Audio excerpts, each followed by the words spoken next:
You might have heard about the famous palace reliefs of Ashurbanipal II, renowned as one of the first and greatest discoveries of ancient Mesopotamia, or about the great lion hunt reliefs of Ashurbanipal, or even about the Lachish reliefs of Sennacherib.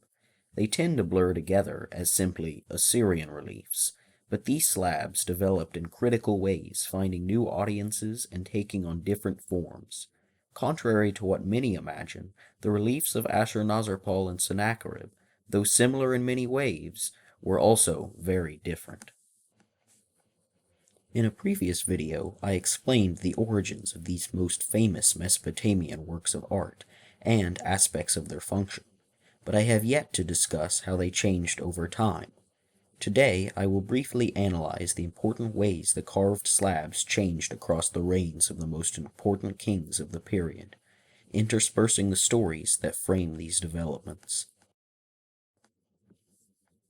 Starting with the abundant reliefs left from the time of Ashurnazirpal, there are several key features: medium-length text on the backs of the slabs, a standard inscription running across the middle of each, and the frequent occurrence of carved scenes of battle and ritual. The texts do not match up with the images, but that was not the point. Interestingly, many slabs will cut short the inscription because of space constraints, and for the sake of uniform spacing between characters and lines.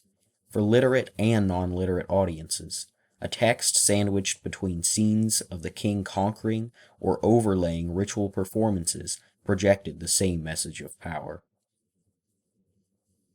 The next king who we have carved reliefs from is Tiglath-Pileser III, coming more than 100 years after Ashurnazirpal. His palace in Kalhu, the central palace, is shrouded in mystery, and may in fact just be an extension of Ashurnazirpal's palace. Many of Tiglath-Pileser's reliefs were found in a building a later king Esarhaddon built, reused more than half a century later. Some slabs were even found stacked in piles in the central palace, having been removed by Esarhaddon's men, but abandoned conspicuously. A far cry from his forefathers' design, Tiglath-Pileser decided to carve annals across the middle of his reliefs. This entailed a much longer, year-by-year account of his reign that stretched over the course of many slabs, often taking up a whole room. Equally innovative was his introduction of epigraphs, aka captions, in his military scenes. The inscription across the middle of the slabs did not correspond to the imagery, but the captions offered more specific details on what was being portrayed. This initial usage of captioning, however, was limited and would only come into full use later. Many impressive examples of Tiglath-Pileser's sculptures survive in art museums around the world, but his catalog is one of the most poorly known, partially due to their reuse and lack of excavation in his central palace. We should hope future work will further elucidate this important king's decorative program.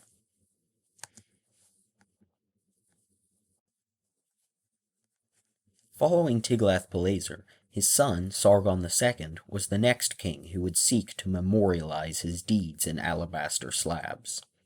In his 5th year, he founded a new capital, Dur-Sharrukin, known by its modern name, Khorsabad. A massive new palace was incorporated into the plans, and of course, an abundance of reliefs with it. These were quite similar to those of his predecessors in many ways, with a shorter text on the backs of the slabs, a band of text across the middle with scenes of war, ritual, and procession, and 1 or 2 registers. The bands of text were not incorporated into every slab, as can be seen by the very long tribute procession scenes that were present on the facades in his palace. Some narrative scenes even ceased to be divided into 2 registers, as was standard in Ashurnazirpal's reliefs. When the text was present in the middle, it was either a summary inscription or an annalistic text. As with the standard established by his father, summaries and annals were allowed to take up space across many slabs.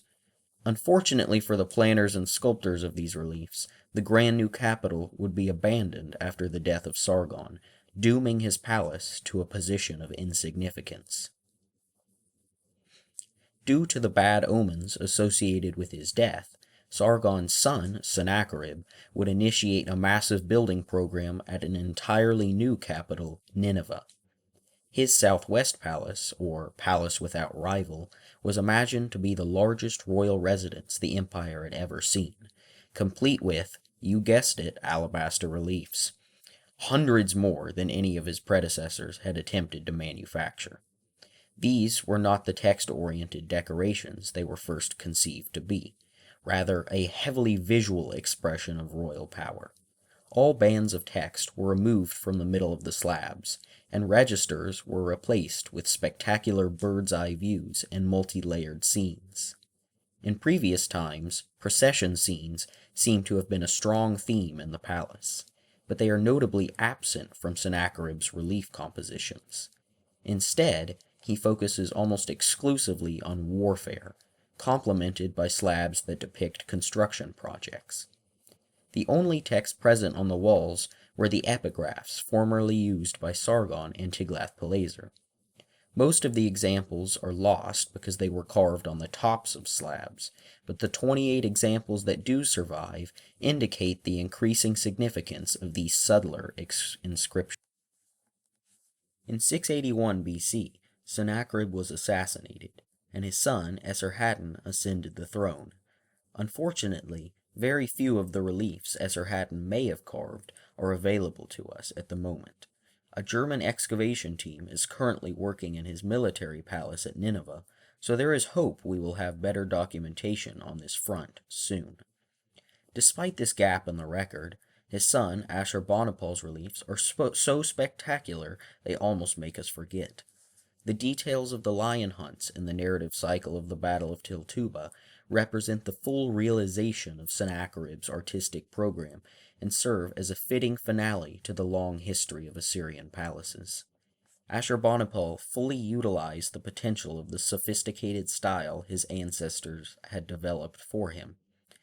Epigraphs, which had been entering an era of preeminence, finally took center stage as a mechanism for the king to tell detailed stories about his mighty deeds.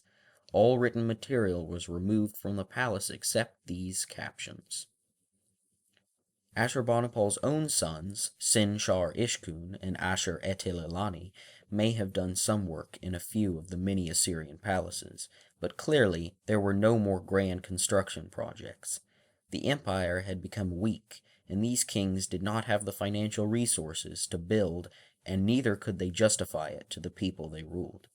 Soon enough, the Babylonians and Medes were swooping across the land of Assyria, burning the great capitals and looting the palaces. The giant cedar beams collapsed, and the dirt blew over. The once great dwellings of the Assyrian kings would lie dormant for 2,500 years, until British and French excavators began to unlock their secrets once more. If you enjoyed this video, make sure to subscribe and like the video, as it really helps to expose the channel to new audiences. Also, be on the lookout for new content, as I will be covering the reigns of the Neo-Assyrian kings in depth in the coming months.